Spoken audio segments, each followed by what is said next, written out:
Bangladesh join करेगा Islamic NATO. Islamic NATO पर आया बांग्लादेश के मंत्री का पहला रिएक्शन। बांग्लादेश फर्स्ट नीति से लेंगे मेक्का ज्वाइंट डिफेंस एग्रीमेंट पे फैसला। जी हाँ दोस्तों, पूरी दुनिया के मुस्लिम देशों के लिए तुर्की, पाकिस्तान और सऊदी अरब ने आह्वान किया है कि आओ और इस जॉइंट डिफेंस एग्रीमेंट के अंदर शामिल हो जाओ। इस एग्रीमेंट में है कि एक देश पर हमला सभी देशों पर हमला माना जाएगा और सभी देश मिलकर नाटो की तर्ज पर उस देश से बदला लेंगे। हाल ही में दोस्तों भारतीय मीडिया आर्टिकलों के अंदर इस न्यूज़ की पुष्टि की जा रही है और बांग्लादेश के मंत्रियों के हवाले से इसे एक आर्टिकल की शेप दी गई है, जिसके अंदर कहा जा रहा है Islamic NATO on Indian doorstep. Bangladesh minister says open to joining Saudi Pak Turkey defence pact. आपके सामने इंडिया टीवी का आर्टिकल चल रहा है, आउटलुक का आर्टिकल चल रहा है, फर्स्ट पोस्ट का आर्टिकल चल रहा है, हिंदुस्तान टाइम का आर्टिकल चल रहा है, जिसके अंदर इस न्यूज़ की पुष्टि की जा रही है। दोस्तों पाकिस्तान के बाद बांग्लादेश भारत का दूसरा पड़ोसी होगा जो इस एग्रीमेंट के अंदर शामिल होगा। दोस्तों इस एग्रीमेंट के अंदर शामिल होने का क्या ये मतलब है कि भारत के लिए मुश्किलें बढ़ने वाली हैं।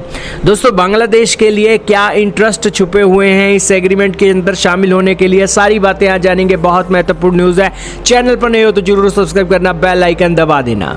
दोस्तों सऊदी अरब बांग्लादेशियों के लिए भी बहुत महत्वपूर्ण कंट्री है। सऊदी अरब बांग्लादेश के बिगेस्ट रेमिटेंस सोर्स में से एक कंट्री है और 11 महीनों के अंदर बांग्लादेश के अंदर $5.28 बिलियन का रेमिटेंस अकेले सऊदी अरब से आता है। ये उनके रेमिटेंस के इनफ्लो से 16% के हिसाब से है। और तुर्की और पाकिस्तान एक बांग्लादेश के लिए इस तरीके से भी इंटरेस्ट में है कि वो इम्पोर्टेंट सप्लायर है मिलिट्री इक्विपमेंट के बांग्लादेश को। तुर्की ड्रोन देता है, फ्रिगेट देता है, आर्मर्ड व्हीकल देता है और Pakistan fighter jet JF-17 thunder और नेवल वेसल बांग्लादेश को देता है। इसीलिए क्लोजर कोऑपरेशन इस पैक्ट के चलते बांग्लादेश के लिए अपॉर्चुनिटी खड़ी कर रही है technology transfer, joint production, training और डिफेंस इक्विपमेंट की एक्सेस को लेकर।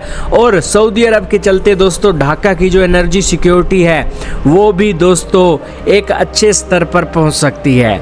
यही कारण है कि इस डिफेंस एग्रीमेंट के अंदर बांग्लादेश का शामिल होना बांग्लादेश के लिए एक महत्वपूर्ण रोल अदा कर सकता है। और ये एक ना सिर्फ ऑयल और LNG शिपमेंट को प्रोटेक्ट करेगा बल्कि बांग्लादेश के गारमेंट एक्सपोर्ट जो यूरोप के अंदर जा रही है उसको भी सेफ गार्ड करेगा, उसको भी दोस्तों एक बड़ी राहत मिल जाएगी।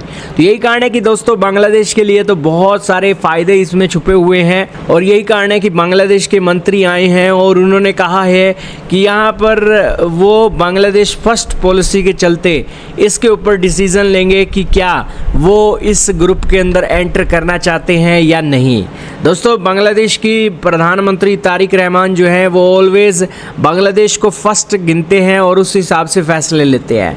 यही कारण है कि उनके इंटरेस्ट में होगा और उनके इंटरेस्ट में है भी, तो इसीलिए वो इस इस्लामिक नाटो के अंदर शामिल हो सकते हैं। यही कारण है कि भारत के मीडिया आर्टिकल जिसमें हिंदुस्तान टाइम, फर्स्ट पोस्ट और इसके साथ इंडिया टीवी आउटलुक इस आर्टिकल की पुष्टि कर रही है।